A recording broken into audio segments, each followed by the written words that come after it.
Duck Fart TV. Previously on Gabby Gabreski. We caught up with Gabby as he was experiencing the loss of life from his previous mission.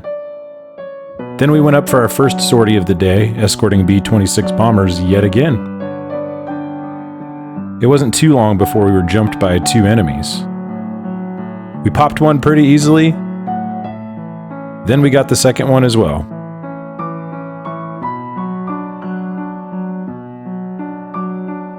When we left off, we were headed back to the formation to get back on escort duty. More were surely on their way.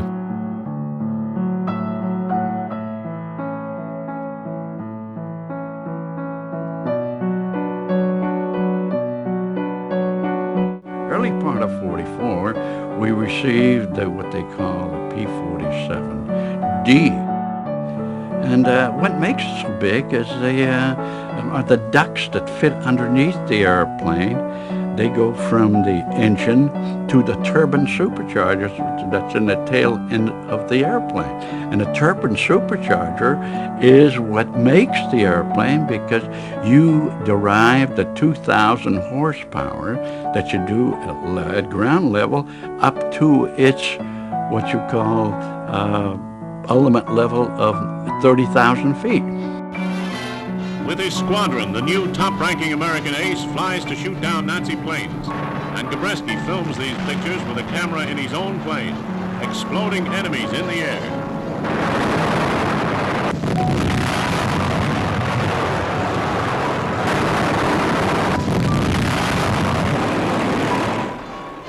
On his return to base in Britain, his comrades are ready for a ceremony. A member of the ground crew pastes on another marker, 4 rows of 7. 28 Nazi planes shot down by Lieutenant Colonel Gabreski, former football star who played for Notre Dame, now the #1 American flying ace.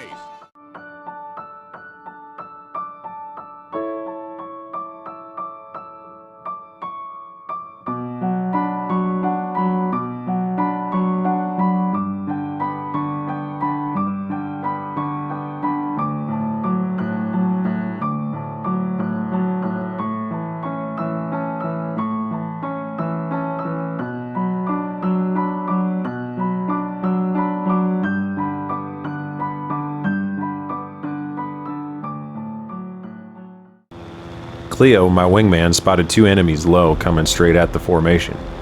It looked like they were carrying bombs and they hadn't altered their elevation or course at all. They likely hadn't seen us, so Cleo and I turned towards them and made a request to flight lead to engage them in a chase.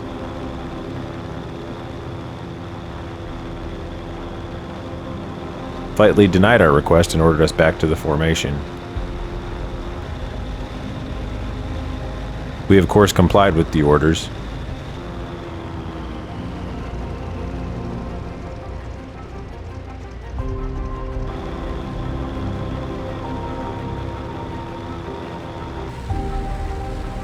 And it's a good thing we did too. On our way back, 2 more aircraft, FW-190s, were spotted. This time they were fighters, and they were already breaking for an attack on the formation.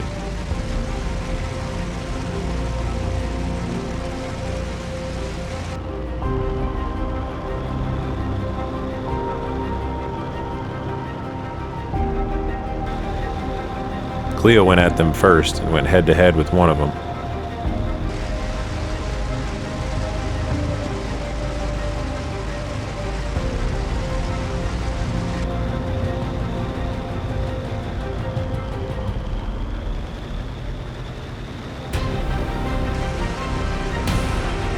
They nearly collided.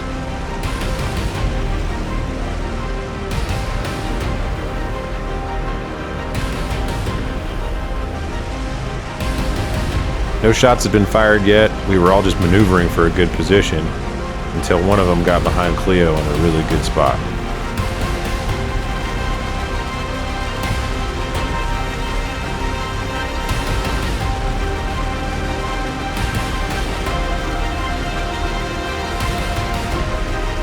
Cleo took a ton of hits. We were trying to get in position to save him. I was just about there, but there wasn't a chance.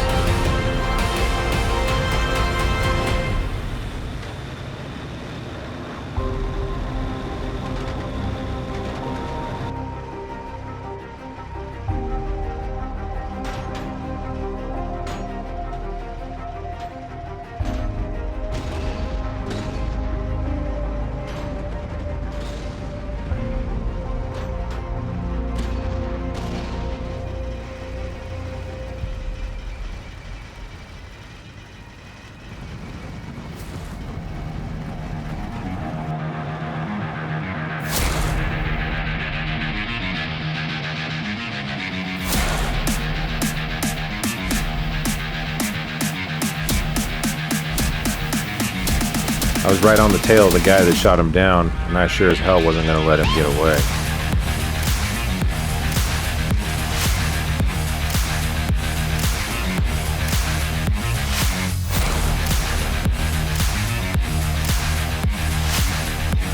I damaged him pretty good and sprung multiple leaks. He even lost part of his tail, but he was still flying. Somehow I lost him in the clouds, and I turned back real quick to help with the rest of the enemies. As I turned, I looked and I only noticed one of our aircraft going down. I couldn't tell who it was, couldn't see any other enemies in sight, couldn't see our bombers. As a matter of fact, I couldn't see anyone.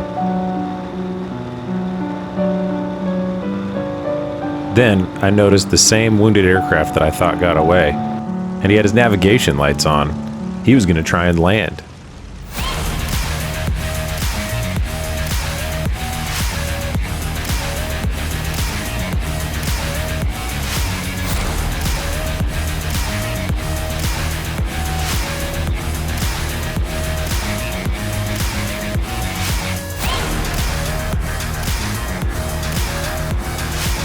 I got into position behind him and started spraying rounds into his airframe.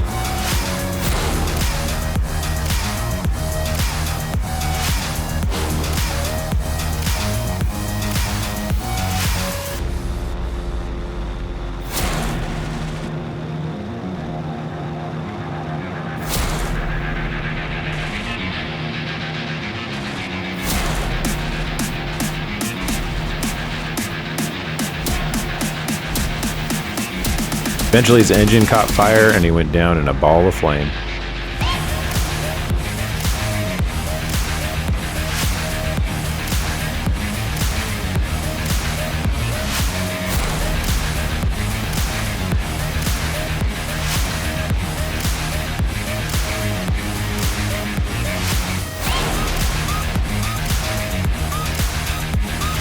Luckily, I found out later that while we had the fighters distracted, the bombers were able to make it to their target location and drop their bombs.